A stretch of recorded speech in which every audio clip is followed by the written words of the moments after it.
And we're talking about this idea that Jesus lived out. He lived out a life that was an open table. He invited people in. He was willing to go to any table. When he asked the question, is it lawful for you to heal? And everyone else is like, I want to know, because they didn't talk about it. So here Jesus is like, what do you do as a spiritual person? So I wonder if right there he was like, I'm healing this person. I'm taking hold of him, and I'm hoping it heals your heart too. Let me go, you know what? We're gonna let Jesus make us right, but we're gonna do right. We're gonna let Jesus make us good, but we're gonna do good. We're just gonna keep ourselves honest, and God can make us holy. But we're just gonna do what we know we should do. Hey, Mosaic! Y'all are awake today. I am loving it. I am loving seeing you guys here. Yo, live stream, I'm so glad you guys are here, but in live stream, we've got at least 4 different countries right now being represented. It is the most incredible thing to be able to talk to all these people. So hi friends, I jumped out of the chat, but here I am. I'm so glad that you guys are with us, and I'm so glad you guys are with us too. My name is Kristin, and I am one of the pastors here at Mosaic Church. I am also super grateful to be on the teaching team. So if you were expecting Pastor Naeem, nope, he's actually over here today. But he asked me to jump in for week 3 of our series, Open Table. So like you just saw, this series is the idea basically that Jesus lived his life as an open table with an invitation for other people to come in as well. So in week 1, we find him sitting at a table. He went and sat at a particular table. Then last week in week 2, he actually healed a guy while he was sitting there, like in the middle of this dinner party. And today in week 3, he's about to tell a story about a wedding. Real quick though, before we get there, do you guys have a couple things in your seats, right? Do you have these 2 things? Yeah? You want to show them to me? So this one, some of you were like, hi, I was here last week and I already filled this out. Thank you, and we're so grateful. But we also know that you don't all come every single Sunday, and we wanted to make sure that you didn't miss the opportunity to join our volunteer team. So if you filled this out last week, thank you, we're so grateful. If not, you still have the opportunity. Online, your hosts have this same thing for you guys to look over as well, because we do have serving opportunities that don't happen in our campuses on Sundays. So you can look through this, look at the things that we have, volunteer positions available. Just make sure you put your name, email, phone number, and we'll contact you. You also got this little guy. This is a bonus. This was not there last week. This is a QR code that you can scan for our small groups. I am so excited that we have small groups. One person is excited over here too.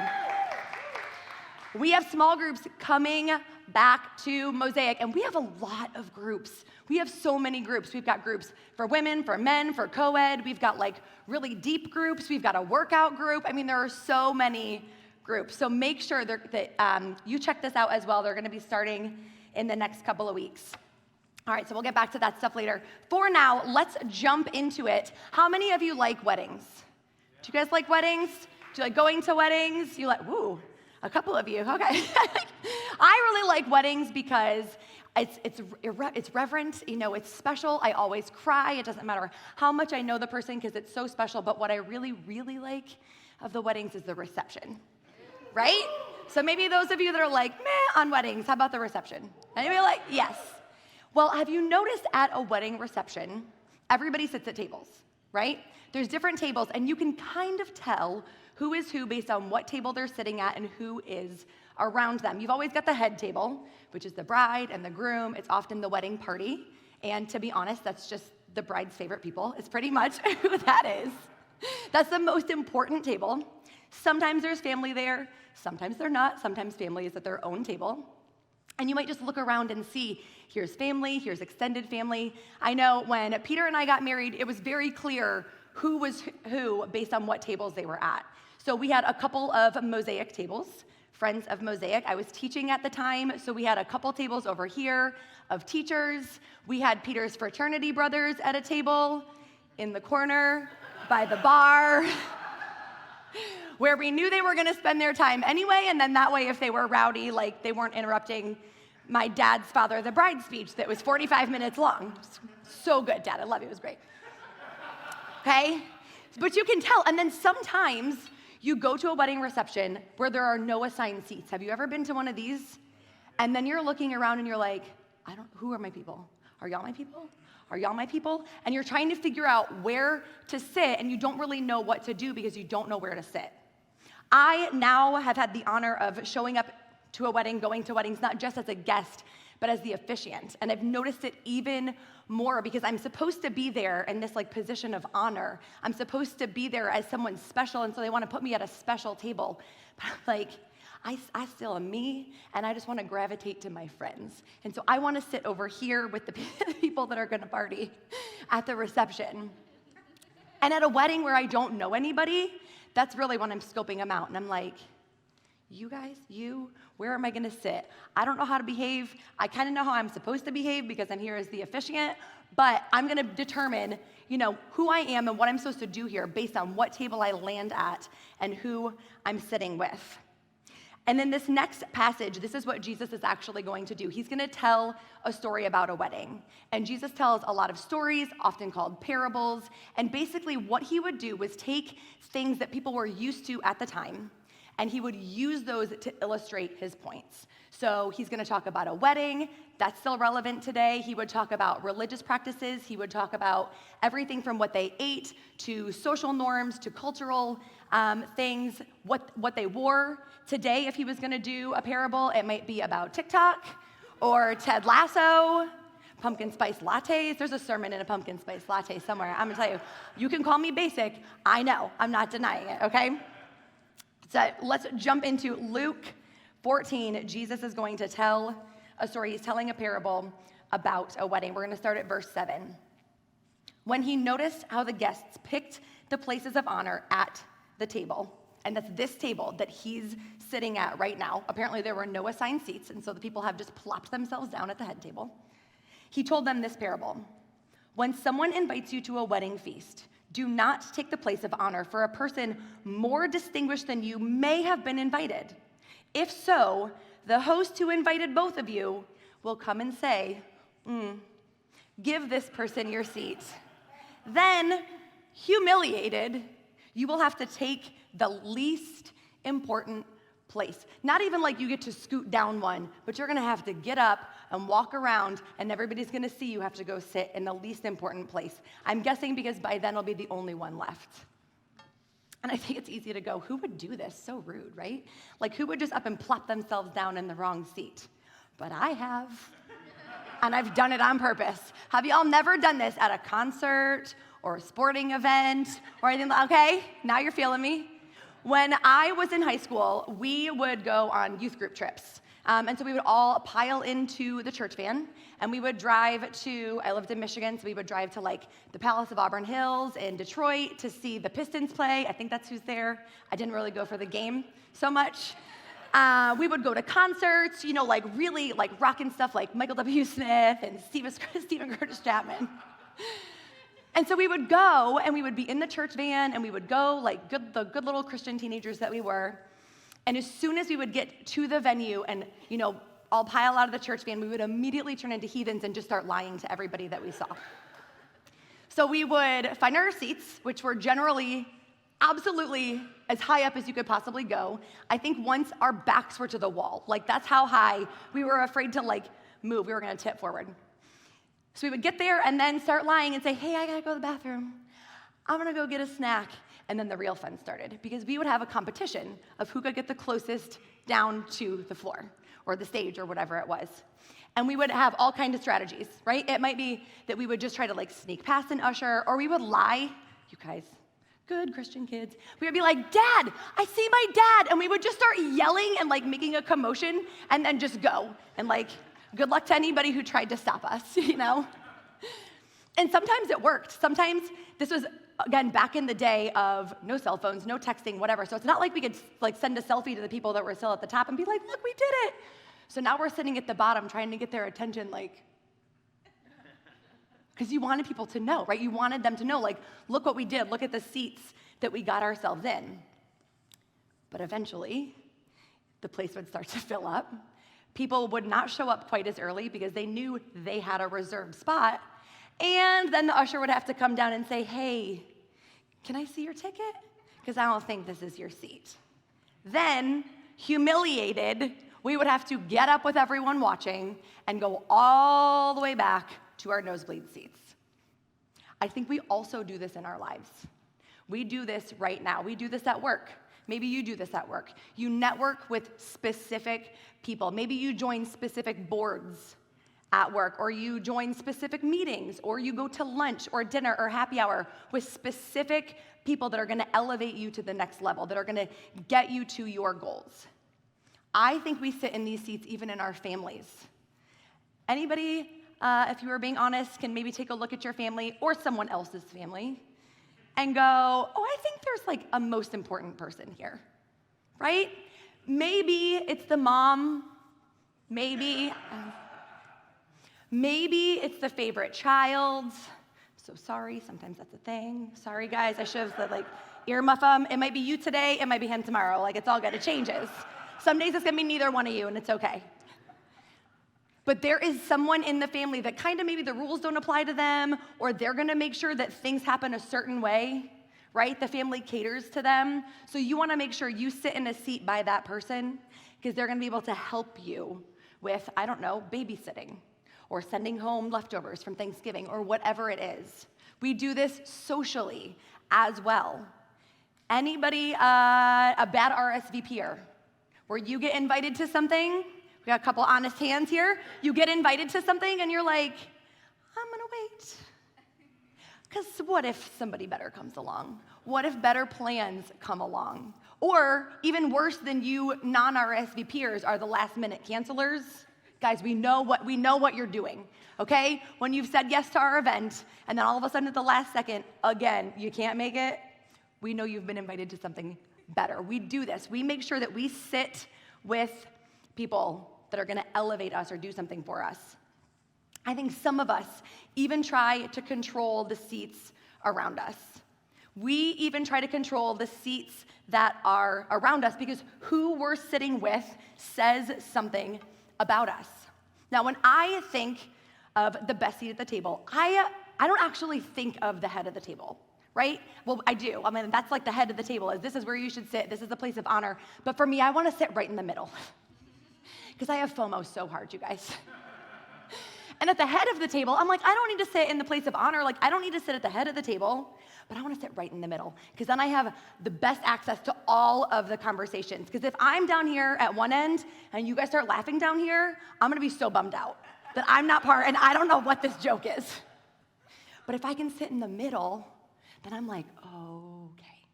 And there are people that take this one step further, and you've probably seen this. Even if it's just like something easy, it's not a birthday, it's just a casual hangout, someone will plop themselves down in a chair, and they'll be like, come on, guys, come sit down, don't sit here. And don't sit here, don't sit here. Don't sit here, or here, or here, or here. You can't sit really like, kind of generally here, these are all saved. All these seats are reserved, but you can come and sit, you can sit over here.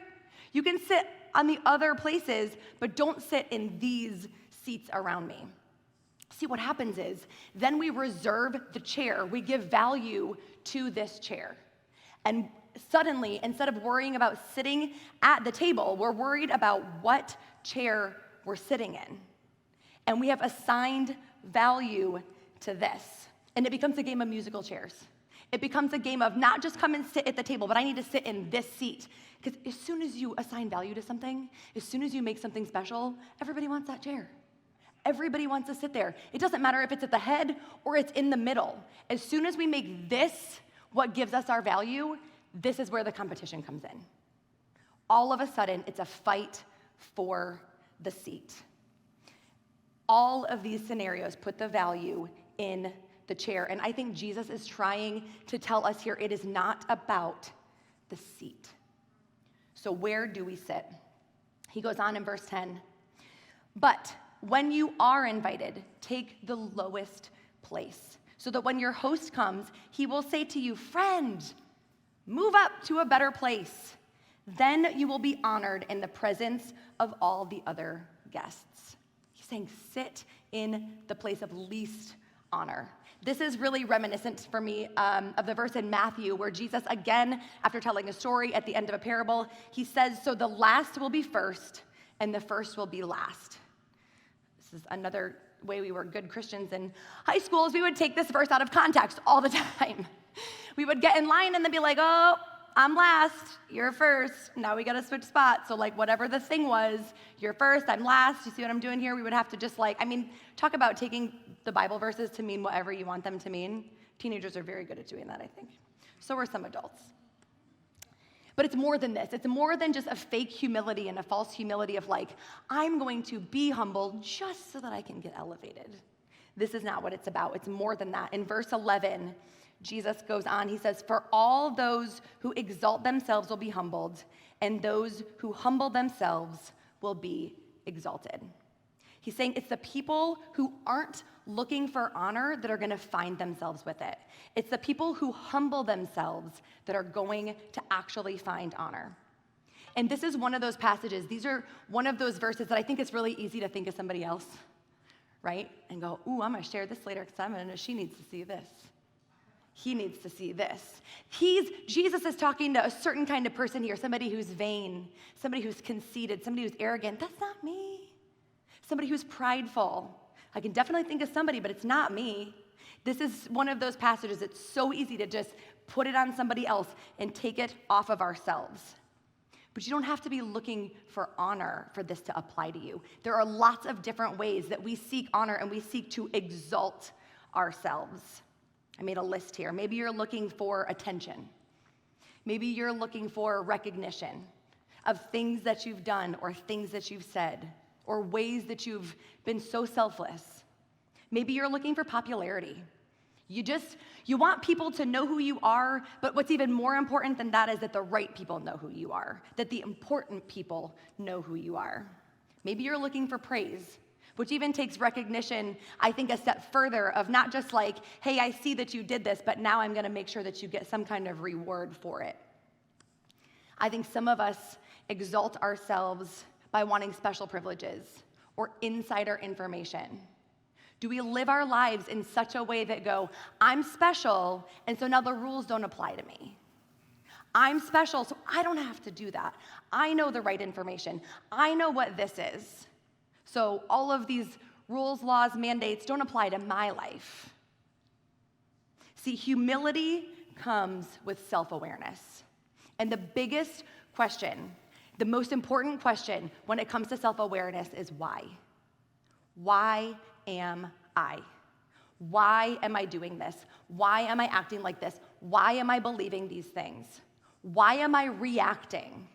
Why am I saying the things that I'm saying? And maybe it is pride. Maybe it is pride because you're trying to convince other people that you're as good as you think you are. Or it could be fear because you're trying to convince other people that you're as good as you want them to think you are. Because secretly, you're trying to convince yourself of your own value.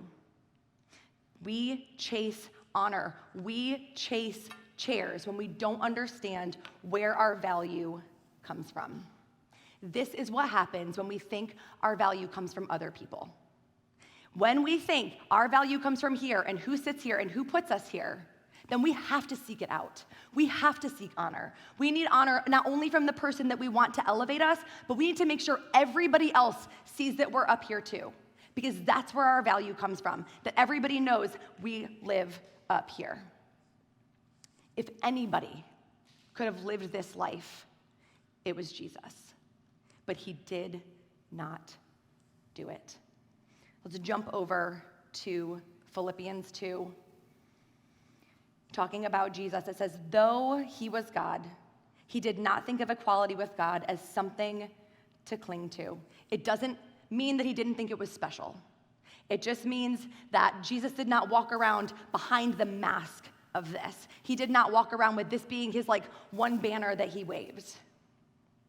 Instead, he gave up his divine privileges. He took the humble position of a slave and was born as a human being. When he appeared in human form, he humbled himself again in obedience to God and died a criminal's death on a cross. See, Jesus modeled humility over and over and over in his life.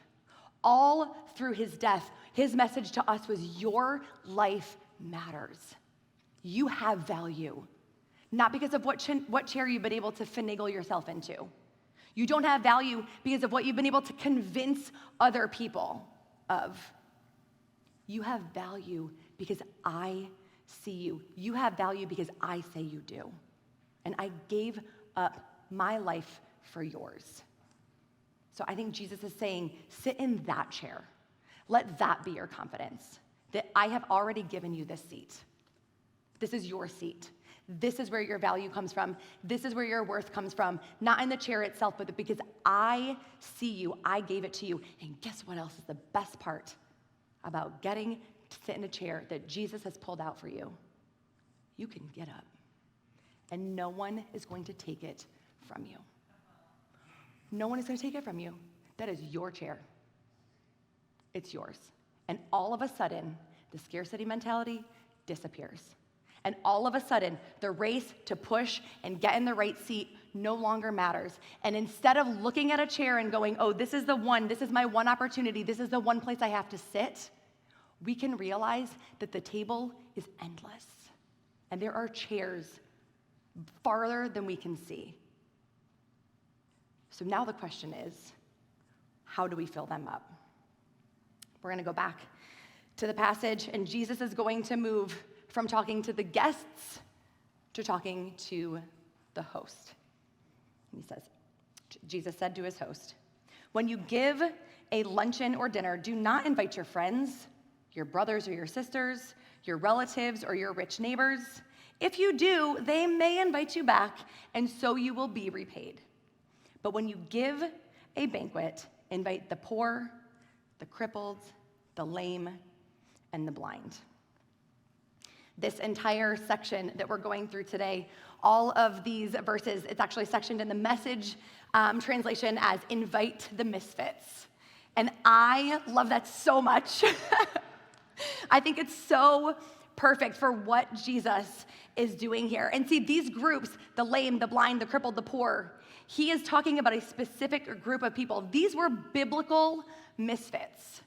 They were biblical misfits that were not allowed to be part of the community. By Levitical law, they were actually forbidden to serve as priests. They were deliberately separated from everybody else. So now here's Jesus talking to the Pharisees, who themselves have been separated from everybody else by their own choice. And he's bringing in a group of people who are also deliberately separated, but not at all by their own choice. And these are the two parallels, the two groups of people that he's trying to bring together. He's saying, look around. It's always the same people at your table. It's always the same people at your parties. It's your family. It's your friends. It's the people who can do something for you. It's the people that agree with everything you say. It's the people that encourage you on. And yes, that's important, but we also need people that challenge us. It's the people that are going to benefit you and the people that support you. Y'all, there's a lot of ideas. Not all of them are good. Like, that's just true. We need people in our lives that are not just going to say yes, yes, yes. I think Jesus is saying there are so many seats. Why are they empty? Why are they empty? And don't fill them up with the same people who couldn't make it this time. Go get the people on the outskirts and you bring them in here to these chairs.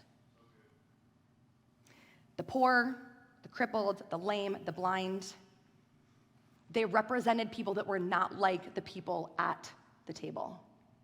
So who are your misfits? Who is being excluded in your life? Who is being excluded from your table? And it's super easy to go for the big ones, right? We can go opposing political parties. We can say people on the other side of the whole mask and vax debate. We're not getting into it. I'm just saying that's a very easy one to relate to. There are lots of things. People that don't believe the same thing as you, even people who believe the same thing as you, yet somehow don't, because Christianity is so weird, and those can both be true at the same time. But there's also other things. Maybe you're the life of the party, and you really just are all about social events, and you know there are people that are a little bit socially awkward, and you don't want to invite them because they don't know what to do even if they got to the party. They still want to be invited. Maybe you're single, or you found yourself single again, and so you're like, woo, single life, I want nothing to do with the marrieds, because I'm over here doing this. Or opposite, you've gotten married, and now all you want to do is couple stuff and hang out with married people, and all of your single friends are like, what happened? Why can't we come to your table anymore? Maybe it's in your family with parenting. Your kids go to a different school or a different kind of school, or there are parents that homeschool, or they just raise their kids a different way that you do, and so no longer then do those people get a seat at your table. I think it's even easy to do, I'm trying to figure out how to say this. It's easy to do without even realizing it. In church, on a Sunday morning, at work, at a social event, you meet somebody and then you find out they're between jobs, they're between moves, they're between relationships. Oh, they're just here church shopping, they're just checking it out. They may not even be back next Sunday. Why am I gonna bother investing in these people that are gonna be gone next week or next month, or I'm not sure? All of these people still want the invitation. All of these people still deserve a seat. So who do you see in the peripheral that you're not really seeing? And will we make them change to access our tables, or will we change our tables to give them access? See, Jesus is calling us as the church to change our tables by pulling out chairs. And misfits are not hard to find. They're not hard to find. Some of y'all are misfits, I'm gonna tell you that right now. My favorite thing about Metro is that we lovingly referred to Metro as the Misfits for a couple years. And some of you are like, wait, what? I didn't know that, and I don't know if I like this, if I like this terminology. But it's so true. And really, it's not just Metro, it really is Mosaic as a whole. You guys who have bought in, who are part of us and consider yourselves part of us, you get the heart of Mosaic and what we're doing. And that everybody is allowed to sit here. Everybody is allowed at the table. But my favorite thing is when I talk to somebody new or somebody who has finally committed to make Mosaic their home, and I'm like, why did you pick us? Or why did you come back? Like, I always just like to know people's stories. And my favorite thing is, I tried to just come in and check y'all out. I tried to blend in. I tried to sneak by. I tried to come in late and leave early. But they tried. And that means they weren't successful. Because people who are used to being unseen were caught off guard when we saw them. People who are used to being unseen at other places came in and they were like, oh, dang. I've literally had people say, like, I don't know how you see everybody. I don't know how you got me. I really tried to like camouflage and like blend into the wall, but you were hugging me and I didn't even know what your name was. I'm like, welcome, that's my job. I get paid to do this.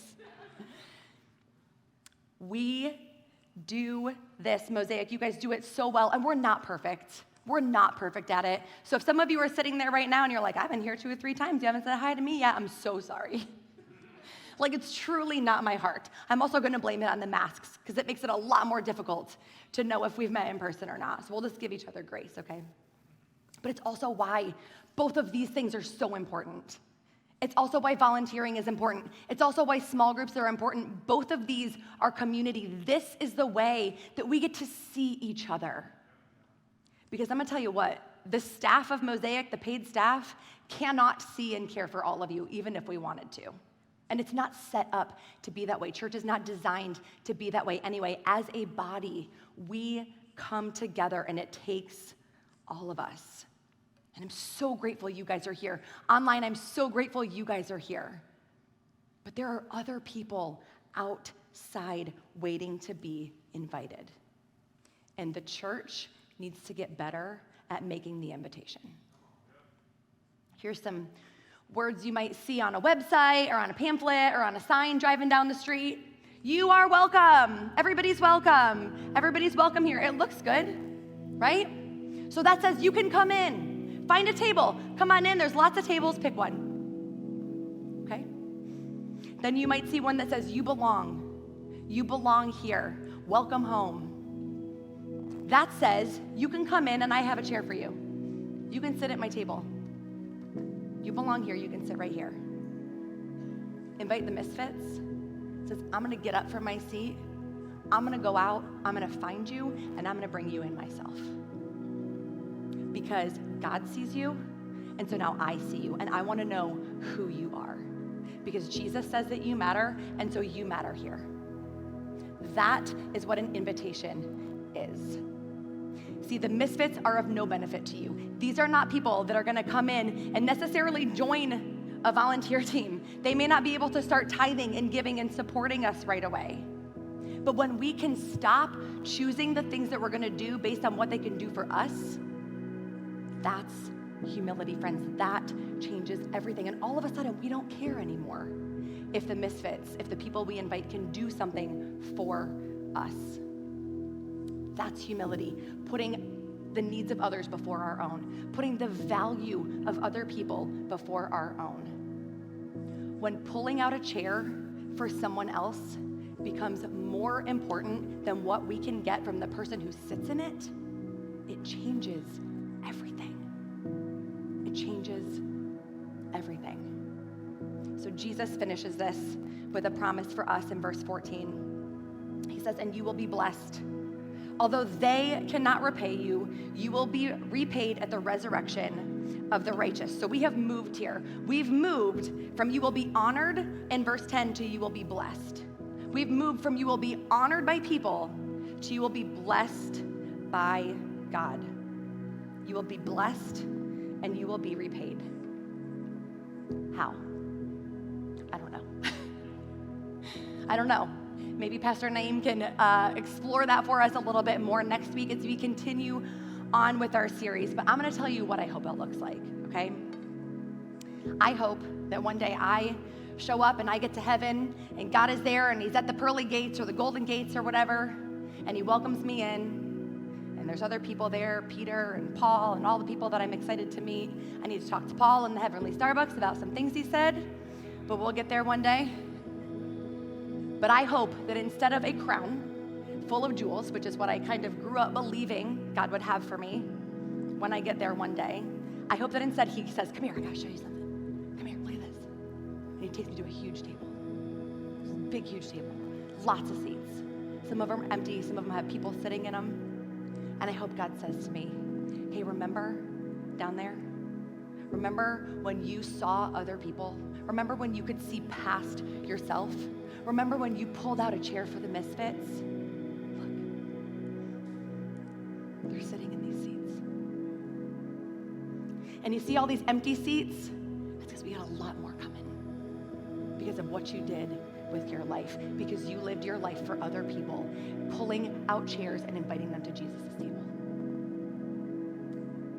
That is all the reward I will need. But we don't invite people to the table for the reward, not for the reward now, not for the reward later of the future. We do it out of a response. We do it because we remember what it was like when Jesus pulled out the chair for us. We remember the first time that we sat down at Jesus' table and realized that we were set, that we had been invited and included, and that we have a seat. And even if we get up to go get other people, it doesn't matter. No one is gonna say here, because this is ours.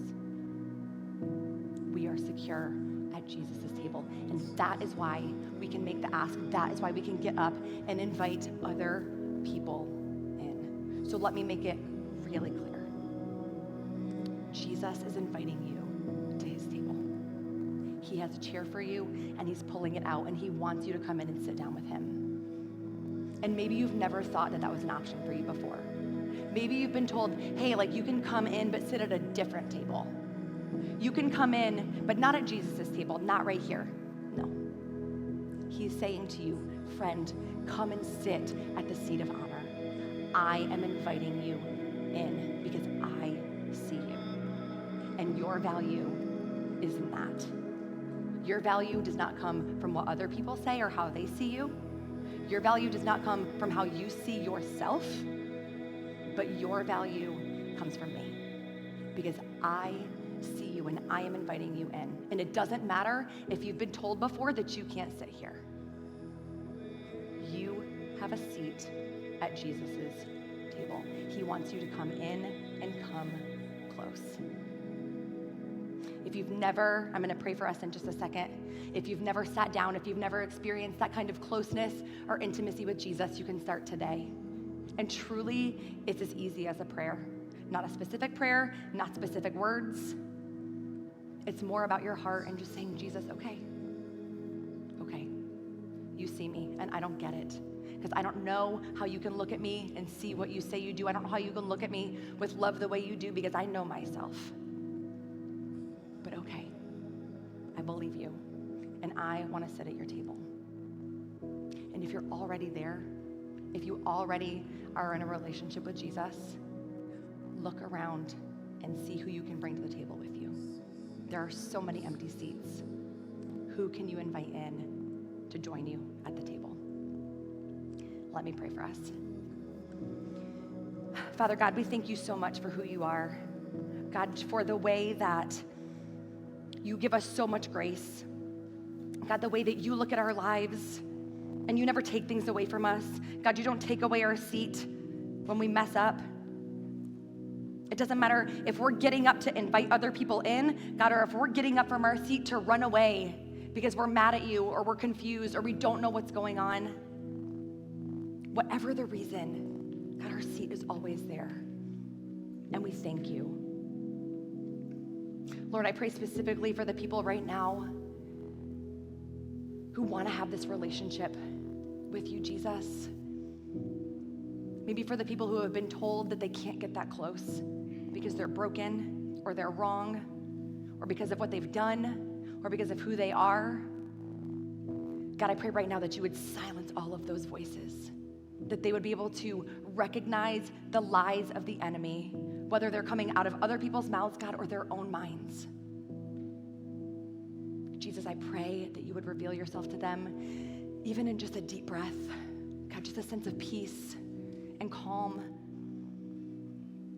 God, that they would be able to sit in the confidence of knowing that they are accepted because you have accepted them, and that they are loved because you love them, and that they have value because you see their value because they are your child. God, I pray that you would help us to see the people around us, the people that we see but don't really see.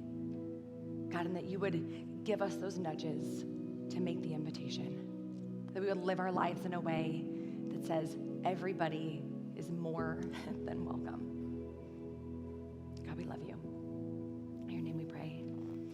Amen.